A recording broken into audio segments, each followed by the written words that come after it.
ఆమె ఎవరు, ఇందాక పొద్దున కూడా ఒక చాటింగ్ తీసి ఈమె ఎవరు అని చెప్పి అడిగి నా వాట్సాప్ లో నేను ఏం అంటే నా ఫోన్ చెకింగ్ అవుతుంది. ఎట్లా ఎందుకంటే ఆయన చెప్పేటి అన్ని అట్లుంటాయి అన్నమాట. వాళ్ళ శ్రీశైలంలో ఉన్నప్పుడు నాకు ఇప్పుడు కూడా గుర్తుంది, నీకు కొన్ని చెడు కాబోతున్నాయి అని చెప్పారు. అదే టైంలో మన బెట్టింగ్ యాప్ కూడా అయింది. కొంచెం కటప పెళ్లి ఎప్పుడు ఏంది అనేది మీరు ఒకసారి చెప్తే లేచి నుంచో అక్కడ 5 నెలలు, ఇది ఒక 4 నెలలు, 9 నెలలు ఉండండి, పెళ్లి అయిపోతుందా? పెళ్లి అయిపోతుంది.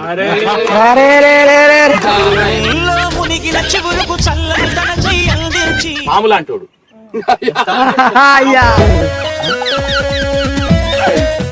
ఎప్పుడైతే పసిపిల్లలతో కూడినటువంటి దంపతులు ఇంట్లో ఉంటారో మనకు కూడా బలమే.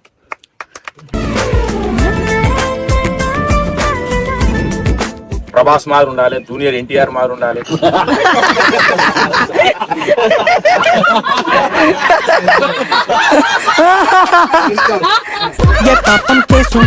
అయ్యో రామా కింది జన్మ పిల్లలైతుందా కాదా, పిల్లలు అవుతారా కాదా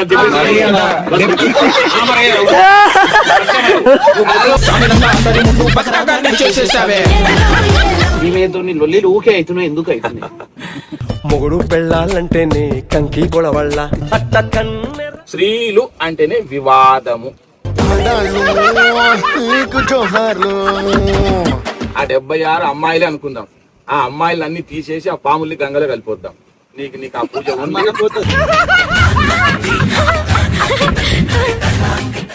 అగ్ని వచ్చేసి కత్తి పట్టినా అనుకో, నా పిల్లలు రోడ్డు మీదకి వస్తారని ఒక ఓపికతో అన్ని దూరం ఉంటున్నా. అదే రక్ష. మా ఇద్దరు గురించి చెప్పండి. ఇప్పుడు ముఖ్యంగా ఈ జాయింట్ వెంచర్ బంధం భూమిలో పోయే వరకు, మట్టి మన మీద పడే వరకు వాళ్ళ శాశ్వత స్నేహితులే.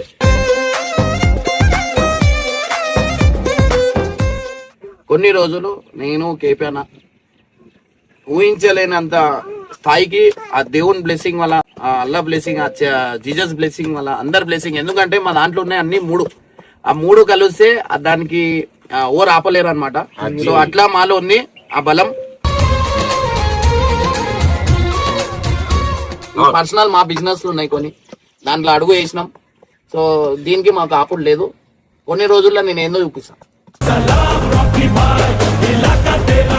ఇంద్రనన్న తనకు శ్రీశైలం నుండి ఎంతో పరిచయం ఉన్న పంతులు గారిని ఫామ్ హౌస్ కు పిలిపించి తన టీం సభ్యులందరి జాతకాలు, భవిష్యత్తు మరియు వ్యక్తిగత విషయాల గురించి మాట్లాడారు భయ్య. ప్రారంభంలో ఇమ్రాన్ అన్న మాట్లాడుతూ గతంలో పంతులు గారు చెప్పిన బెట్టింగ్ యాప్ సమస్యలు వంటి హెచ్చరికలు నిజమయ్యాయని, అందుకే తాను ఏ వ్యాపారం మొదలుపెట్టినా ఈయన సలహా తీసుకుంటానని చెప్పాడు. పంతులు గారు ఇమ్రాన్ అన్న మరియు కేపీ అన్నల మధ్య ఉన్న ఆత్మీయమైన స్నేహబంధాన్ని గురించి చెబుతూ కృష్ణార్జునులాగా కలిసే ఉంటారని చెప్పాడు. కట్టప్ప పెళ్లి విషయమై చర్చిస్తూ ఆయన పడుతున్న శ్రమకు ప్రతిఫలంగా ఇంకో 9 నెలల లోపు వివాహం జరుగుతుందని చెప్పాడు. ఆఖరిలో ఇమ్రాన్ అన్న మనస్తత్వం, చింటూబాయ్ మరియు మధు అక్క గురించి కొన్ని మాటలు చెప్పాడు భయ్య. అవేంటో తెలుసుకోవాలంటే పూర్తి వీడియో చింటూ ఫ్యామిలీ ఛానల్లో ఉంది, చూడండి.